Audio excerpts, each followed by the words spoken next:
महाराष्ट्र के जलगांव के Paranda railway station के पास इस हादसे ने सबको चौंका कर रख दिया। लखनऊ से चलकर मुंबई को जा रही पुष्पक एक्सप्रेस में बैठे कुछ यात्री बुधवार देर शाम 5:47 पर जलगांव के पास हादसे का शिकार हो गए।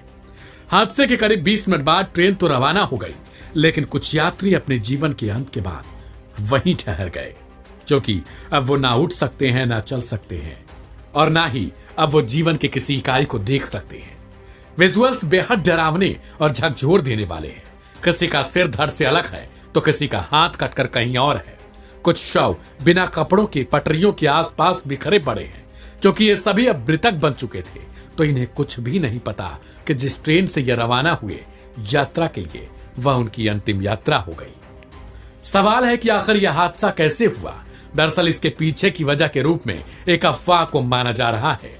जैसे ही ट्रेन महाराष्ट्र के भुजबल स्टेशन से निकलकर जलगांव के परांडे स्टेशन पर पहुंची, वैसे ही ट्रेन में आग लगने की किसी ने अफवाह फैला दी। अमूमन हो रहे हादसों के कारण लोगों में खौफ फैल गया और वे ट्रेन में चेन पुलिंग कर बैठे। जैसे ही ट्रेन रुकने लगी, वैसे ही उसमें से कुछ लोग कूदने लगे।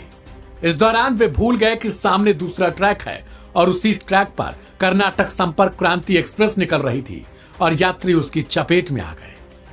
जितने लोग इसकी चपेट में आए वे वहीं पर मौत की नींद सो बैठे। ट्रेन घटना के बाद वहीं ठहर गई। घटना स्थल से आने वाले वीडियो हैरान और परेशान करने वाले दिखाई दे रहे थे। इस ट्रेन हादसे के कारण कुल 11 यात्रियों की मौत होने की खबर मिली, जिसके बाद प्रशासनिक महकमे में हड़कंप मच गया।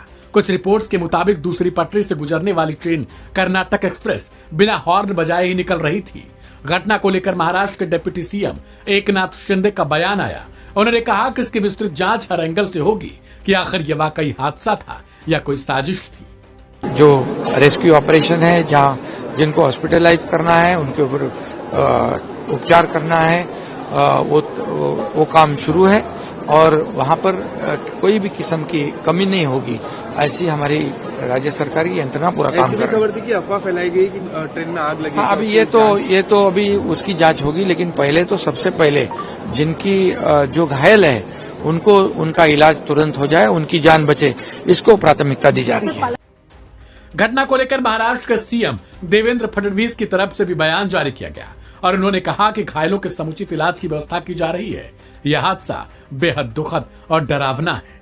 फिलहाल बड़ा सवाल यह है कि आखिर जब आरोप लग रहे हैं कि कर्नाटक संपर्क क्रांति एक्सप्रेस बिना हॉर्न बजाए निकली, तो इसमें गलती किसकी है?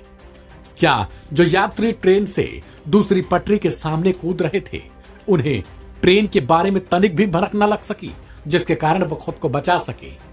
आखिर आग की अफवाह किसने फैलाई और वाकई क्या यह हादसा था या सचमुच कोई